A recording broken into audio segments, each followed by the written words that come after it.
ইরানের মিসাইলে রীতিমতো লন্ডভন্ড হচ্ছে আমেরিকার যুদ্ধ জাহাজ। এখনো পর্যন্ত কমপক্ষে 2 থেকে 250 জন মার্কিন সৈন্যের অস্তিত্ব পাওয়া যাচ্ছে না। উদ্ধার করা হয়েছে কমপক্ষে 75 জন মার্কিন সৈন্যের মরদেহ।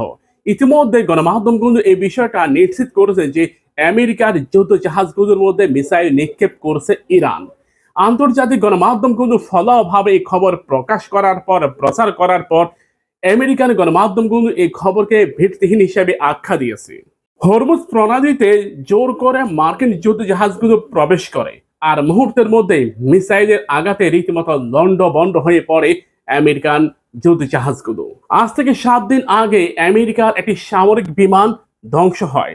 এতে করে প্রায় 93 জন মার্কিন সৈন্য দুনিয়া থেকে বিদায় নেয়। ধারণা করা হচ্ছে কোনো মার্কিন সৈন্যই জীবিত ছিল না, সবাই দুনিয়া থেকে বিদায় নিয়েছে। কলম্বিয়াতে এই ঘটনা ঘটে। গত 15 দিনে ইরান যুদ্ধে আমেরিকার জন্য কোনো সুখবর নেই, ভালো কোনো খবর নেই।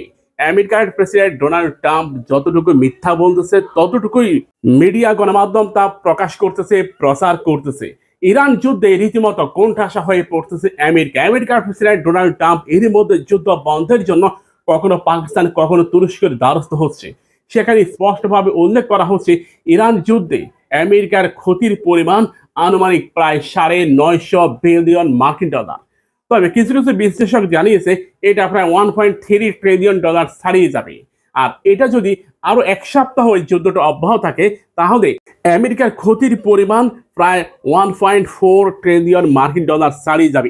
ইতিমধ্যে ইরানের গণমাধ্যম তারা দাবি করেছে তারা এখনো পর্যন্ত প্রায় 200+ আমেরিকান যুদ্ধ বিমান ভূপাতিত করেছে। এর মধ্যে ম্যাক্সিমাম রয়েছে আমেরিকার F-15, একই সাথে F-16 যুদ্ধ বিমানও এর সাথে যুক্ত রয়েছে। সামরিক বিশ্লেষকরা এটা মনে করতেছে ইরান তাদের এয়ার ডিফেন্স সিস্টেমগুলোর মাধ্যমে যে পরিমাণ যুদ্ধ বিমান ভূপাতিত করেছে তার সঠিক তথ্য প্রথম দিকে প্রকাশিত না হলেও বর্তমানে ম্যাক্সিমাম গণমাধ্যমগুলো ফলোভাবে খবরগুলো প্রকাশ করতেছে, প্রচার করতেছে। মূলত ইউটিউব, ফেসবুকের বিধিনিষেধের কারণেই এই খবরগুলো গণমাধ্যমে আসেনি। তবে সম্প্রতি মার্কিন সৈন্যরা যেভাবে দুনিয়া থেকে বিদায় নিচ্ছে এই খবর ফলাভাবে প্রকাশিত হচ্ছে। আমেরিকার একটা ডেস্ট্রয়ারের দাম প্রায় $1 বিলিয়ন। চিন্তা করে দেখুন, ইরান একটা মিসাইলের মাধ্যমে $1 বিলিয়ন ডেস্ট্রয়ার কিংবা অন্যান্য যুদ্ধ যানগুলো মুহূর্তের মধ্যে ভূপাতিত করছে। আমেরিকা এটা মনে করেছিল যে হরমুজ প্রণালীতে তারা অনায়াসে প্রবেশ করবে, তাতে ইরান বাধা দেওয়ার কে? আর ইরানের এত সামরিক শক্তি নাই যে তাদের এই শক্তিশালী ডেস্ট্রয়ারটা ভূপাতিত করতে পারবে কিংবা মিসাইলে হিট করতে পারবে, কারণ এই ডেস্ট্রয়ারগুলোর মধ্যেও এয়ার ডিফেন্স সিস্টেম রয়েছে। এগুলো অনায়াসে মিসাইলকে কিংবা ড্রোনকে ভূপাতিত করতে পারবে। কিন্তু ইরান সঠিকভাবে সঠিক লক্ষ্যে টার্গেটে হিট করার মতো মিসাইল নিক্ষেপ করেছে। ধারণা করা হচ্ছে ইরান এখানে তাদের মিসাইল ফাতা-2 এখানে নিক্ষেপ করছে, যা হাইপারসনিক প্রযুক্তি সম্পূর্ণ একটি মিসাইল, যে কোনো রাডারকে যে কোনো প্রকার ফাঁকি দিতে সক্ষম। ইরানের এই ফাতা-2 মার্কিন যুক্তরাষ্ট্রের জন্য রীতিমতো এক মরণ ঘাতক হিসেবে কাজে দিচ্ছে। তবে কিছু কিছু বিশ্লেষক এটা মনে করতেছে ইরানকে এই ক্ষেত্রে সামরিক সহায়তা করতেছে রাশিয়া। স্যাটেলাইটের মাধ্যমে মার্কিন যুদ্ধযান, সামরিক যান, এমনকি আমেরিকার যুদ্ধ বিমানগুলোর সঠিক লক্ষ্য তথ্য ইরানকে সরবরাহ করতেছে রাশিয়া। আর এই ক্ষেত্রে আমেরিকাও রাশিয়ার প্রেসিডেন্ট মিস্টার পুতিনের দিকে আঙ্গুল তুলেছেন। রাশিয়া তার স্যাটেলাইটের মাধ্যমে যে তথ্য পাচ্ছে সে সমস্ত তথ্য তার ইরানের হাতে তুলে দিচ্ছে। আর ইরান এই তথ্যগুলোর উপর ভিত্তি করে সঠিক লক্ষ্য ও টার্গেটে হিট করতে সক্ষম হচ্ছে। এই যুদ্ধটা যেন এক মরণ ব্যাধি হিসেবে দেখা দিচ্ছে, কারণ আন্তর্জাতিকভাবে ব্যাপক হারে জ্বালানি সংকট দেখা দিয়েছে। ইতিমধ্যে রাশিয়ার উপর আমেরিকা বিধিনিষেধ সরিয়ে নিয়েছে।